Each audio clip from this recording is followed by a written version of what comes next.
Today I'm going to be sharing my first birth story and how a planned vaginal birth ultimately ended up in a caesarean after a failed induction. Looking back, there are things I wish I'd known, questions I wished I'd asked or that I asked and I wish that I'd gotten different answers to, and the lessons that have shaped the way I support women today as a VBAC mentor and doula. This is not about blame, although there was a lot of blame in my journey and throughout my experience. And I do wish sometimes things had gone differently. The fact of the matter is, I can't go back and make different choices, which is why I'm here sharing my experiences and what I've learned with you so that hopefully you can make better choices and understand things differently to what I did when I've had my first. If there were YouTube platforms and podcasts and things back then, perhaps I would have made different choices. We'll never know, but it is what it is. It's part of my history and my journey. And I'm really grateful here to be sharing this knowledge and wisdom with other women so that you can make different choices. Because one of the things that I did feel that was not supported or not great in my experience was not knowing my choices and not being given my options that I feel could almost be criminal by not giving you proper information and access to real choices. I've done a lot of reflecting over the years, a lot of learning and understanding, and how birth experiences can influence future choices. I want to say that it was an easy path, but actually it was quite challenging. I was very excited to have our first baby. I basically got pregnant a month before I was getting married. I thought it would take months and months. I knew that there was a possibility for a miscarriage. Being a bigger person, I was told by a doctor, I went and did checks and got things tested and bloods and that, and they said it might be harder because I'm a bigger person. So the recommendation was to lose a bit of weight, but I just desperately wanted to have a baby, and I'd been losing weight. I've been trying to lose weight my whole life. So it's like, it's hard to do. I was very, very lucky. I got pregnant in the first month and I had a horrendous pregnancy actually. I am the first person in my family, the first child, have children. So I've got two sisters, but none of them still have no children to this day. And I was the first one in our family. So I was doing this thing. A lot of my friends had kids. They'd all had vaginal births. Some of them had inductions, but most of them just had spontaneous births, and it was no big thing. They had their babies about 10 years before me when we were when we were like 18, 19 and 20. So they had a very different experience too. What I had, my mother had vaginal birth. My mother's mother had vaginal birth. So I just thought it was a normal thing to have vaginal births essentially. And I knew that I had a higher risk of having a C-section, and I just knew that because I'd seen it online maybe, or someone had said it to me because I'm a bigger person, but I didn't think I was less capable or able to give birth vaginally. I just believed and trusted in birth. And my mother used to say, don't get an epidural, that's people who get epidurals are this and they're that. And, it was easy for her to say that. I was her firstborn and she gave birth to me in 8 hours. So there wasn't even an opportunity for her to have an epidural. And then she had my sister in 2 hours. And so you take people's advice with a bit of grain of salt. I thought, well, if I'm in labor for 24 hours,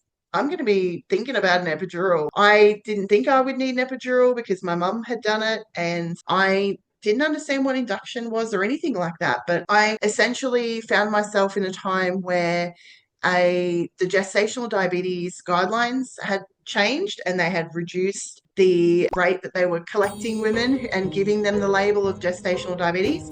When I was in Brisbane here in Queensland, Australia, I saw a GP in Brisbane because that's where I worked, and they said to me, you don't have gestational diabetes, but I was actually birthing in Logan. And when I went to the hospital, they're like, oh, you've got gestational diabetes, as if I knew it. And I was like, what are you talking about? I don't. So if I birthed in Brisbane, I wouldn't have had that stupid label. But because I birthed in Logan, I had this stupid label, and they basically judged me from the get-go, like, you're going to need to have insulin, you're not going to be able to manage this. They sent me to a diabetic educator and a nutritionist or dietitian, and I had to sit around a room, and there was a lot of fear mongering about dead babies and things like that. But I was just trying to do the best I could. I went on some sort of GD diet, so I've lost like 10 kilos through pregnancy, which is great. I reduced my carb intake and my sugars. There was a lot of shame for me in that journey because I am a bigger person. I felt that people would be thinking, oh, well, it's because you're fat, that's why you've got it. A lot of women actually in the circle, so we went to a group of women who were getting educated the same as me, and most of them were just average size. So I wouldn't necessarily say it's a thing that bigger women get. I just had a lot of shame personally myself around that experience. And because of that, I also got lumped into seeing obstetricians, and in obstetric care I didn't get to see midwives throughout the journey. I think I probably had like one appointment with a midwife. And so I did see the same obstetrician a few times. Then I started seeing a different one. I remember feeling like another number through that process. Here in Australia, I went through the public health system, which means it's free. And I thought I was getting the best care possible because I thought obstetric care was the highest. I'm getting the best of the best. But what I didn't understand is that they were surgeons and that they often supported births with high risk women, which meant that a lot of those births ended up in C-sections or in medical births, which was not how I wanted to give birth. And so I kept asking in these appointments that, by the way, I was waiting for like an hour most of the time over the time. So if they said it was a 1 o'clock appointment, I'd still be there at 2 o'clock waiting to see these doctors and just be sitting there taking time off work, not getting paid, just to have this appointment that, in all honesty, I could have seen my GP for. It was just a big hassle having to go to the hospital and have these conversations. And I would say to them, I'd like to find out about the birth process. Let's do some birth planning. I didn't even know birth planning was a thing, but I was like, let's talk about birth. I want to find out what happens. How do you work? What happens? La la la. And I think at the time, because I knew maybe I'd heard of birth planning, but I just said to the doctor, I just want to go with the flow, and see what happens. But that's because I believe that I was having a vaginal birth. I did not in any world ever think that a C-section birth would happen to me. I legitimately thought C-sections only happen to women and babies that actually need them. So I knew there was like this growing trend with famous people, but I thought it was actually a choice. And I in no universe actually thought, and nobody had actually said to me, this is going to end in a C-section, or there's a possibility. Nobody ever talked to me about that. Nobody actually talked me through the process. And I was told from the get-go that I was having an induction at 38 weeks. And I was like, cool, I'm having my baby 2 weeks earlier than, maybe I was going to have. And I just asked them as I got closer and closer, what's going to happen in this induction? And basically no information was given. They just kept saying, next appointment, we'll talk about it. Nothing ever happened. And then I finally had my induction date booked in and I was so excited. My husband had a week off work.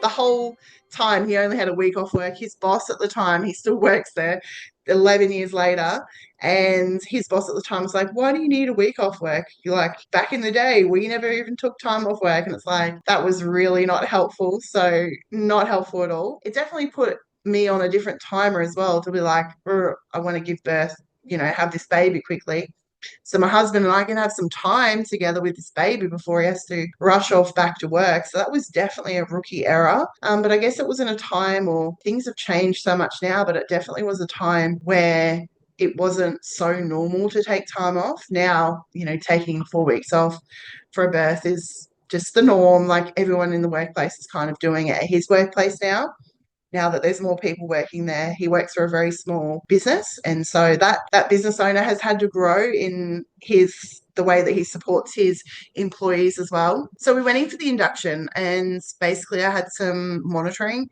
They weren't happy with the heart rate that they were getting for baby. She just was very calm the whole time. They didn't see a lot of variation in the heart tone. So I think I sat there for about 4 hours on a bed, very uncomfortably, with this thing stuck on my belly, trying to get the heart rate. And as you imagine, babies are moving, so they're coming back in and having to fix that all the time.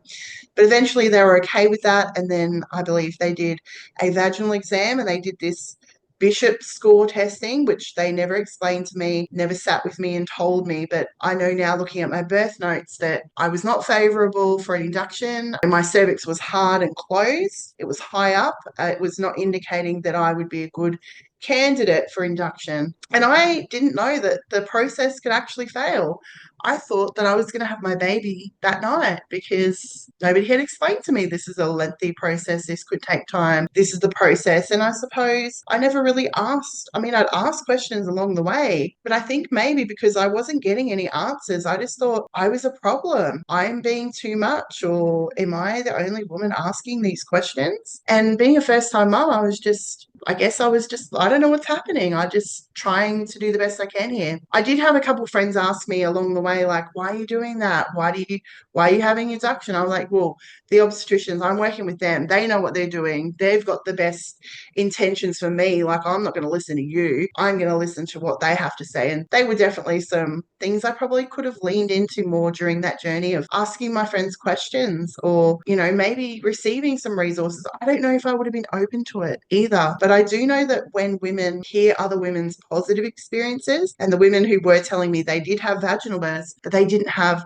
positive vaginal birth experiences, and they certainly weren't empowered with the knowledge to be able to explain the birth process, but they had just had vaginal birth experiences. I think the more that we share positive birth experiences and share with women that these things becoming the norm, I think that makes it easier for women to kind of start to think, oh, maybe there is another option. So I went into this induction process, and then they put the gels on. So there are a few different induction methods. Because my cervix was closed, the next thing was to try to open the cervix. So they can do that in many different ways. But for me, it was just putting a gel onto my cervix. It was quite an uncomfortable experience. I'd never had anyone put their fingers up my vagina like that before. So that's a very interesting experience. And then you're pretty much just laying there, and a few hours go by and they check it and see what's happening, and then nothing had happened. So I ended up having 3 lots of that gel be put on over a couple of days, and basically nothing was happening. So for me, that night, they basically were saying, we need to put this balloon into your cervix. Basically what it does is it opens your cervix. So it opens up very slowly.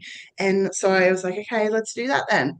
So I go into this, I think it was like some sort of like little room. It was like a smaller room where there was a chair, and I put my legs up in the chair, and there was a male doctor that I'd seen. I called him Dr. Nick from The Simpsons. Hi, everybody. Hi, Dr. Nick. He just reminded me of some guy that just throws caution in the wind, doesn't know what's happening, and just like, he wasn't the best with patient relationship. When he did that, it was a very, very painful experience for me. I was made to feel like it wasn't supposed to be painful. They at no time had told me that it was painful, and I just kept saying, oh my goodness, please don't touch me. It just felt so painful. And now I know why, because they're trying to stick something in a very closed cervix. Of course it's going to be painful. It's a sensitive area. They're not supposed to be touching it anyways. And they've made these devices to force your cervix open, like rift it open. Like, imagine ripping open something. Essentially, that's what they're doing. So of course it's going to be painful. But at no time they sit down and counsel me and say, look, this is probably going to be a very uncomfortable experience. Some women find it just uncomfortable. Some women don't. Everyone has a different experience. If at any time it's too painful, just let me know and I'll stop. There was no conversation, no consent-driven conversation, no what could happen or anything like that. And again, maybe being done by a man who's never had someone put their hand all the way up inside them is probably another example of the people that are actually working in this space. Now, I'm not saying that men can't have compassion and can't do consent-driven things, because 100% some of the best people out there are men, right? And they're never going to give birth out of their vaginas. But I'm just saying that as a young man, he definitely had a lot of learning to do. So I ended up with some of the gas, and I just got into this drugged up state, and I just remember saying things, and it was like echoing, and I couldn't feel the pain anymore. So that was great. I had a catheter in my hand at that point, and I was told to just leave it overnight and hopefully it would open my cervix. And by the morning, I got woken up about 5 o'clock in the morning. It hadn't dropped out. So they said, oh, well, it hasn't worked. So now what we'd like you to do is we will like you to go home today, come back tomorrow for some CTG monitoring, and then we want you to come in on Monday and do it all again. And I was like, well, that doesn't make any logical sense. Like, if it failed today, if it hasn't worked today, why would it work in a day's time? And why would I want to put myself through all of that? And she was like, well, I mean, you could come back on Monday and have a C-section if you want. And I was like, I don't want to have a C-section. In fact, you're never going to get me in here to have a C-section. That's not what I want to do. And she said, well, I'm I'm going to go have a meeting with the obstetricians now. There was like a group of them. She was one of the juniors, not the consultant. And she basically went into that meeting, and an hour or two, they came out and said, okay, so what we've done is we've moved back all our patients for the day and we'd like you to have a C-section. And I thought, whoa, like they've moved everyone back and they want me to have a C-section. So this must be something that I need to have. I did say to them before they'd gone into the meeting, or maybe after, I said, well, can I just go home and come back in a week's time when I'm in labour? Because I was only 38 plus 4 or 5 at the time. And the doctor, the obstetrician, said to me, no, you can't do that. And I was like, okay, well, I have no idea. I didn't ask any follow-up questions. I didn't ask her to explain it. There was no explanation given to me at the time. It was just, no, you can't, which I've learned since, yes, I could. I could have done anything throughout the whole process. It was my right to make the choices, and I could have done that. Given the choice, I probably would have made that choice because my husband was going back to work in a couple of days. I didn't want a C-section. My baby was fine. I was fine. Why couldn't I have gone away for a week? Yes, I did have gestational diabetes. Everything was fine. There was no real need for what was happening. So I ended up consenting to the C-section and thinking that was the best option for me, not understanding really the long-term outcomes of that choice. I just naively thought it was the best thing because the doctors were recommending it. They'd moved everyone and I thought, well, this is my only options. I could have still come back on Monday and gone through the process again, but that doesn't really feel like a really great option at the same time either, because it was quite a painful and arduous and boring and painful and challenging experience as well.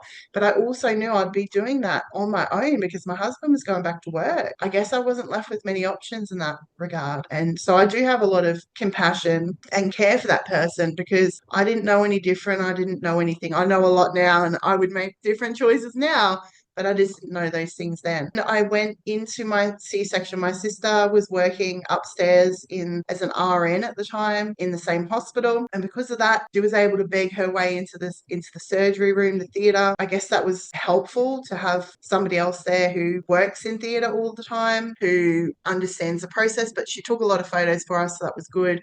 She was very excited, and I have this photo of myself that I'll share with you that was a picture of me about to go into the surgery, and I just remember feeling so scared and I felt like I was going to die. I wasn't excited. The whole joy of having this baby was taken away. I just remember feeling really scared, and I think they maybe did a little bit of shaving or something. They put a catheter in, and I think I just got wheeled in. I got a gown on and put my hair up or whatever, and in I went. And I was in there on my own first because they don't let your partner and your husband until you get the spinal in your back. I had this really nice man who was holding me. He had the most kind eyes. It's like, I can't believe I'm so emotional 11 years later after this experience. But he held me and he was holding me up while I was getting the spinal in my back. And I remember the lights and the room just felt really sterile. And everyone that was in there was like, it was the first surgery for the day and they were, they're clocking on for their shift. And it was in December and they had their Christmas party.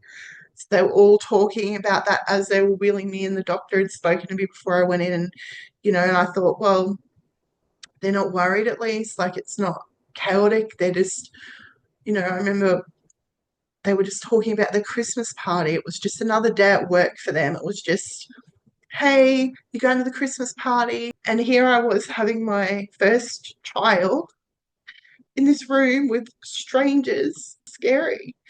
And the midwife or the nurse, she came up to me and she said, you look like a deer in headlights. Like, of course I did, because I'd never had surgery before and I was all alone and it was just not how I wanted to give birth.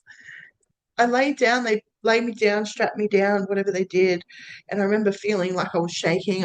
Maybe the drugs they'd given me, I was just shaking, I was cold. I just felt like I was strapped down. My husband got brought into the room and I guess they started the surgery and, the baby was born, she was lifted up and, they tried to bring her to me eventually. And I remember coming out of the surgery and being in the recovery and like these men picking me up and cleaning me and seeing all my body parts and just laying there like, I don't know, it's not a great experience. You've got men looking at you naked and there's no dignity. They weren't doctors, they were the wards who were like transferring me over the bed, and like then there must have been a woman RN or something cleaning me up. Like it was a slab of meat on the table.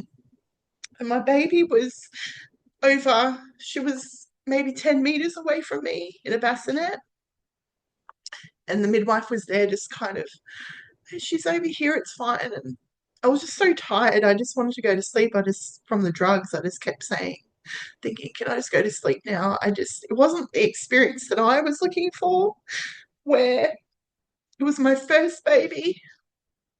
At no point during the pregnancy did any midwife or doctor say, oh my goodness, you're having your first baby. This is such an exciting time.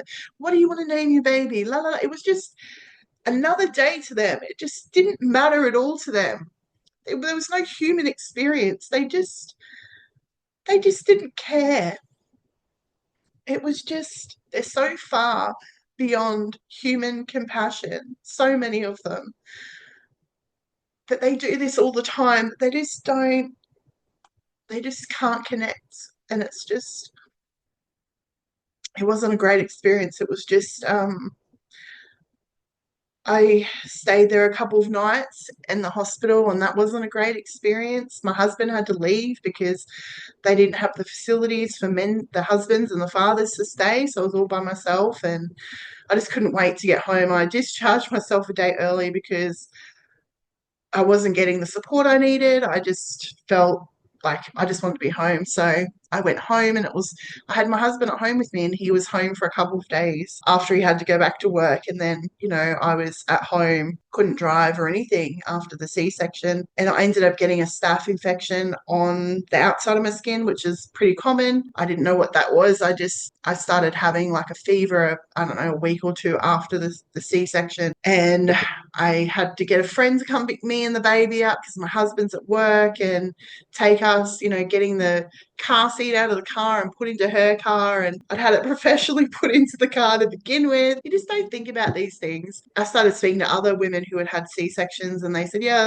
I had that happen. It's pretty normal. So it was just things like that you just don't know. And we do have child health nurses that come out to you for a couple of weeks after your baby's born, and they're really checking up on the baby. But for me, I was more worried that they were thinking I was a bad mum, that we're going to do a report and take my child. I just was worried about that. I didn't see them as a support because, again, it's a stranger coming to my home. It's not somebody I had a relationship with. It was a stranger, and I didn't have the best experience with the first child health nurse who came out. She was really erratic and like, oh, I can hear your baby screaming, and oh, the baby's starving, and you have to go out and get formula. And it would just ruin my breastfeeding journey, my confidence in my breastfeeding, which is a whole nother story to share.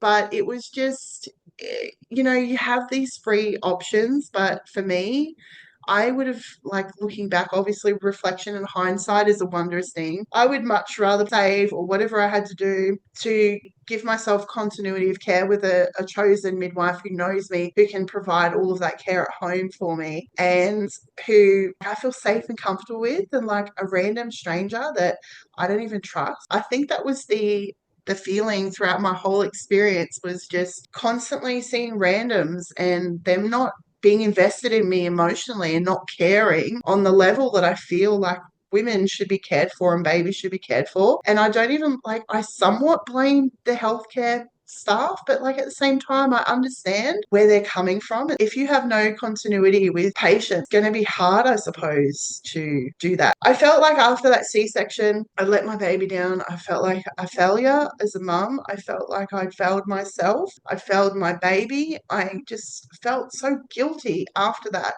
And at the time, there was a lot of opinions on the internet. We didn't even have Facebook groups back then. It was Facebook pages, and a lot of people, on the mums pages, there was a lot of mum bloggers back then, and they'd put things on, and there was always people in the comments, C-section's the easy way out. I would never have a C-section, and blah, blah, blah, blah, blah. And it was just horrible because that was feeding into my insecurities and my guilt and my worry. I just always knew I was going to have a VBAC after that. I planned for a VBAC for my next baby. I suppose that gave me some sort of hope. And I'll share that story with you one day soon, my attempted VBAC story in a hospital setting, because there's so much to share for that experience, I'll tell you. If you've had a similar experience or you've felt any of those things, I just want you to know you're not alone, because you're not alone. There are so many women like us who are out there, who have had these experiences, who have felt traumatized. And that wasn't even like a traumatizing birth. But now I think about it, it was traumatizing. It just wasn't dramatic. It was almost like subtly traumatizing. I think the traumatizing stuff was the care that I got, the lack of care and compassion I got, and not knowing people, and like having major surgery for no reason. It's ridiculous. Like,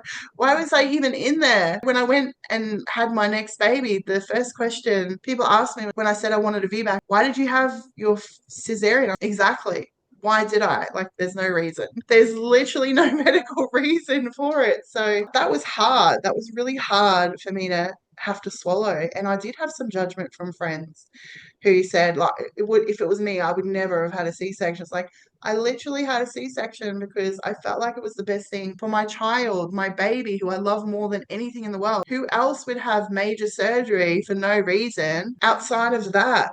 Anyways, guys, I obviously got really emotional in that one. It's really hard to share some of these raw stories, even though it's been 11 years. If you are thinking about a VBAC or you're curious about a VBAC, I want you to look at the VBAC starter kit that I've got, and you can download that. It's a freebie, and I will be bringing you more stories and more information on VBAC as we go along. So hit subscribe and like, and thank you so much for being here. So much love to you. See you soon.